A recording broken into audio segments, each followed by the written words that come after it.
Alrighty, we are back, and today we have some great news from the developers at Steel City, because according to them, same hand spamming should be reduced significantly in the next update. However, since they were still a little bit vague, which isn't a bad thing, maybe they're covering the issue across the board. Even so, let's deep dive and highlight one of the key exploits I think all of us would like them to fix regarding the legend himself, Muhammad Ali, who within this game carries with him a weapon of destruction. Can you imagine if he knocks out Joe Frazier? Which is sadly heavily exploited by the basement dwellers who are outright sabotaging online play. Now, some of us were slightly upset that nothing had changed in the last update. But with that being said, I truly believe that Steel City will redeem themselves in this next update. But until then, let's cover the specifics of what the issue is. Let's first demonstrate against the computer. Now, round 1 has just begun. And as you can see, I spammed the right hook 4 times and Frank Bruno is left dazed. Now in this case, Frank Bruno is not blocking, but I can assure you that even whilst using the regular block, Ali is still able to daze a regular boxer between 2 to 4 hooks. So some might say, well, what's the problem with that? Since in reality, Ali had the capabilities to drop his opponents with this right hook, therefore the game is just mimicking reality. Well, for example, Frank Bruno has 40 wins and 38 of those wins are by knockout. Yet sometimes I find myself landing over 100 hooks clean on Ali, and you guys have witnessed this, and I don't daze him once. You think that's realistic? Because Ali has been dropped in fights before by what were known as lesser opponents. Point being, if Ali is capable of dropping his opponent with 2 to 4 right hooks, which by the way move at the speed of a jab, and he's able to do this with just his first flurry of hooks, then why would a knockout artist like Frank Bruno not be able to daze his opponent if he's able to land 6 clean hooks, considering as well that they're much easier to evade than Ali's hooks, which are the speed of a jab?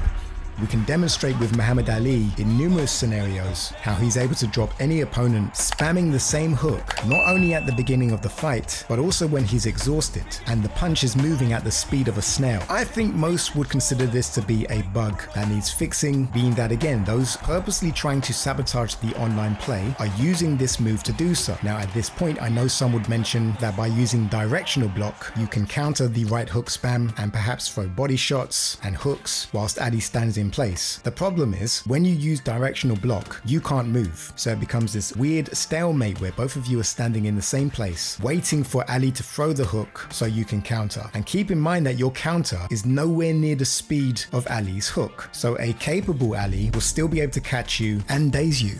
This isn't fair. When you consider that Muhammad Ali has amazing stamina, a chin made of iron, and the speed of a lightweight, you often find yourself having to go 10 to 12 rounds before you knock Ali out or win by decision, which is often what I find myself doing. So just to be clear, I'm not here complaining because I'm losing. I win 9 out of 10 fights against the best Alis who use these exploits. But with that, I have to put in 200% whilst they put in 10%. That's not a fair game. Now, for those struggling with the game who want to play online as a heavyweight, let me offer to you how I typically counter this exploit, whilst Steel City look at fixing these exploits for the next update. Now, to be clear, those who play as Ali and use this exploit, they're fully aware of what they're doing, even the best players. And let me explain why. When a match starts, they will typically lure you in by not throwing the right hook because they don't want you to rely on the block. So they'll throw jabs, forward moving hooks, backward moving hooks, which are all a lot slower. And the minute you get comfortable, they'll hit you with the hook spam. And as you can see in my demonstration, they're pleasantly surprised that I know how to block it. But then it becomes this cat and mouse game for 12 rounds where they're fully aware of the amount of effort I'm having to put into the game. But again, they keep luring me in, pretending they're not going to throw the hook. And when they do throw the hook and manage to daze me or knock me down, they have no remorse whatsoever. It's not about skill for them. They are trolls. They want to frustrate you. That's where they get their source of dopamine from. And look, fair play to them. If you're living a miserable life with no goals, no ambitions, you got to do what you got to do. So what are the best ways to counter Ali? So typically what I do is I try and frustrate Ali by beating him with timing, precision, mainly with the jab, to where I know he'll get desperate and start throwing the hook. Now when he throws that hook, I purposely place myself in the pocket. I direct my block to cover the left side of my face with my left glove. And although my right hand is more powerful, my left hand is quicker and I aim for Ali's body. Of course, I mix this up, sometimes with jabs to the body, jabs to the head, or the occasional right hook to the head. But it's really up to you to get a a feel for your opponent to work out if they're making emotional decisions or if they're in full control of what they're throwing. And sadly, when Ali is in full control of what he's doing, your demise is only one punch away. But this tactic has worked for me in the majority of games that I play against Ali. There are the occasions where I get dazed, but I'm usually good at stepping backwards, moving sideways, blocking body shots, etc. And I'd say it's by the 8th or 10th round that I'm able to frustrate my opponent enough to where they stop throwing the right hook because they don't want to deal with that counter. I just offer this for those who still want to play online and are finding themselves so frustrated that the minute they get into a game, they feel like they're playing against Isaac Frost, an almost impossible challenge, which honestly isn't good for our health. You know, we want to be able to get into a game where we feel we at least stand a chance or the odds aren't heavily against us. Now, with that all being said, it's of course fantastic news that Steel City are rewriting aspects of the fighting mechanics, which should fix this exploit. However, if there are still exploits that exist after the next update, hopefully this video could be treated as further constructive feedback, because at the end of the day, guys, I wouldn't be making these videos, you wouldn't be watching them if you didn't see the potential Undisputed has to being the best boxing game ever made. I cover all aspects of Undisputed. Please consider subscribing, hit the like button, and let me know in the comment section if you think the right hook spam, the uppercut spams, the jab spams, the ring running with no stamina drop, do you guys consider these exploits? Or is the mindset that it's just our fault? Maybe we need to get better. Perhaps we should stop choosing regular players and make it an even playing field. Hope you enjoyed the video, guys. As always, take care of yourselves, and I'll see you over the week. Peace.